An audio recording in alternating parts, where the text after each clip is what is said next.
Hello दोस्तों, आज के इस वीडियो के दौरान हम बात करने वाले हैं ब्राइटकॉम ग्रुप पर। दोस्तों ब्राइटकॉम ग्रुप पर दोस्तों लास्ट टाइम अपडेट काफ़ी अच्छी देखने को मिली थी।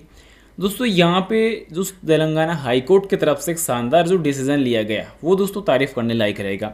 ये डिसीजन अगर चाहते तो दोस्तों यहाँ पे सेबी पहले ले भी सकती थी, पर यहाँ पे दोस्तों अब बीएससी के लिए भी एक जो है सामने बड़ा प्रॉब्लम जो है खड़ा हो चुका है, क्योंकि लंबे वक्त से बीएससी जो अड़चने अड़ा रही थी कंपनी के ट्रेडिंग सेशन को चालू करने के लिए, अब उल्टा दोस्तों भारी पड़ गया है बीएससी के ऊपर। अब क्या भारी पड़ा वो चीज़ें सबसे पहले समझने की आवश्यकता है।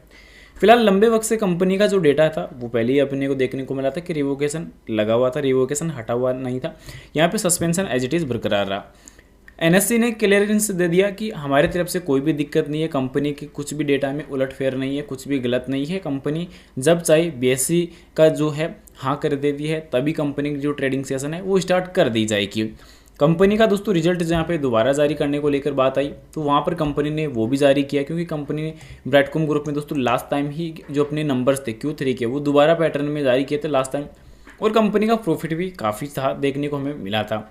पर यहाँ पे मेन चीज़ क्या रही दोस्तों, कंपनी को दिक्कत जो आ रही थी वो बीएससी से आ रही थी, और उसके बाद सेबी ने अड़चने ये लगा दी कि कंपनी के जो प्रमोटर्स थे उनके ऊपर जुर्माना यहाँ पे लगा दिया। प्रमोटर्स को जुर्माना कार्रवाई से अंतरिम राहत। अब यहाँ पे मेन दिक्कत क्या हुई दोस्तों, दिक्कत ये हुई कि कंपनी के जो प्रमोटर्स हैं उनके ऊपर जो पेनल्टी लगाई गई, जो जुर्माना लगाया गया था, उस पर वहाँ पे दोस्तों सेबी के पास कोई भी ऐसा ठोस सबूत नहीं था जहाँ पे ये कह सके कि हाँ इस वजह से हमने इनके ऊपर पेनल्टी लगाई जो 15 करोड़ रुपए के आसपास लगाई है।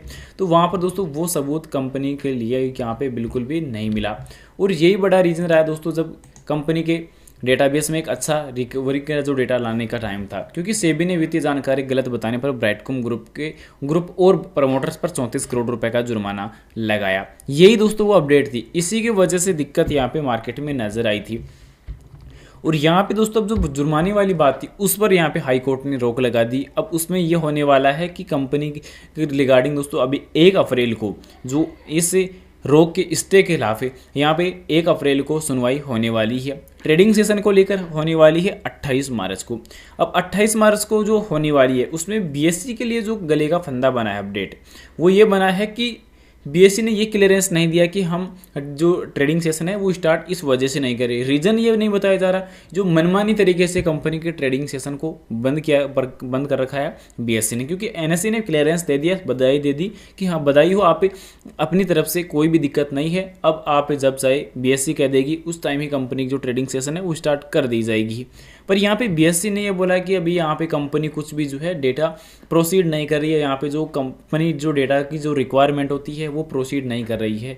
पर यहाँ पे कंपनी की तरफ से क्लैरिफिकेशन ये आया कि आखिर बीएससी चाहती क्या, कौन सा डॉक्यूमेंट चाहिए बीएससी को, वो हमें बताए और हम पेश करें। अगर वो पेश करने में अगर हम अनसक्सेस रहे, यानी कि सक्सेस नहीं हो पाते हैं, वो प्रोसीड नहीं कर पाते हैं, तब रख सकते हैं, वरना बिना किसी रीज़न के यहाँ पे रखा नहीं जा सकता। अब यहाँ पे ब्राइटकॉम ग्रुप ने दोस्तों ये अपडेट कर दिया कि अब जल्दी इस पर अब जो राय है वो आने वाली है, क्योंकि जो कंपनी के ऊपर जो जुर्माना लगाया गया था प्रमोटर्स के ऊपर और कंपनी के ऊपर, उनको उस पेमेंट को दोस्तों 45 दिन के अंदर पे आउट करने की शर्तें सेबी ने रखी थी। अब सेबी का दोस्तों जो ऑर्डर था वो लगभग दोस्तों लास्ट जो सेशन दे गया, यानी कि कल का जो दिन गया 22 मार्च जो गया था उसके आसपास से यहाँ पे कंपनी की जो 45 दिन का जो टाइम था वो कंप्लीट होता हुआ नजर आया था।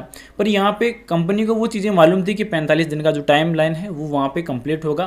पर जो 17 तारीख को दोस्तों जो हियरिंग हुई थी दोस्तों हाई कोर्ट में, हाई कोर्ट में, तेलंगाना हाई कोर्ट में, तो वहाँ पे कंपनी ने स्टे लेने का काम किया कि ये कार्रवाई जो अभी के टाइम जो जुर्माना यहाँ पे उच्च ठहराने के लिए दोस्तों कोई सबूत नहीं था, तो उस कार्रवाई को यहाँ पे रोक लगाई जाए और आगे की कार्रवाई 1 अप्रैल 2025 को निर्धारित की गई, क्योंकि जो 2 सप्ताह के लिए अस्थायी निलंबन लागू किया गया है, क्योंकि जो प्रमोटर्स थे उनके खिलाफ कोई भी जो है ठोस सबूत मिला नहीं, और यहाँ पे कंपनी के खिलाफ भी कोई ठोस सबूत मिला नहीं जहाँ पे कुछ कंपनी ने डेटा गलत किया हो। तो यहाँ पे ये चीज़ तो समझ आ गई कि सेबी अपने मनमानी तरीके से जो हरकतें कर रही थी उन पर अब रोक लग चुकी है।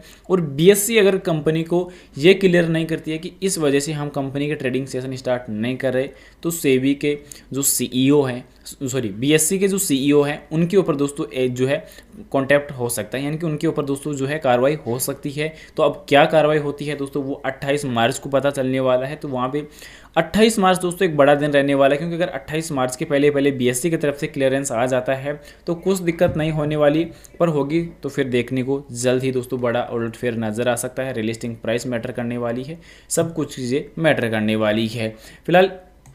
तो यहाँ पे दोस्तों सब चीज़ें जो है 28 मार्च को क्लियर हो जाएगी। उसके बाद जो भी दिक्कत अगर बीएससी को आ रही होगी तो वो रिप्लाई दोस्तों एक ऑफिशियल डिस्क्लोजर के तौर पर या नोटिफिकेशन के तौर पर कंपनी को रिप्लाई करना होगा। और कंपनी उन क्राइटेरिया को कंप्लीट नहीं कर पाती है तो फिर कंपनी के ऊपर एक्शन होगा। अगर कंपनी ने वो क्राइटेरिया कंप्लीट कर दिया और उसके बावजूद भी सेबी अगर खुद से अपने तरफ से नए कानून लगाती है तो वहाँ पर हाई कोर्ट ने दोस्तों ऑलरेडी पहले बोल दिया है कि अपनी तरफ से ज़्यादा कुछ दिमाग लगाने की आवश्यकता है नहीं, क्योंकि अभी 6.5 लाख इन्वेस्टरों का पैसा अटका हुआ है।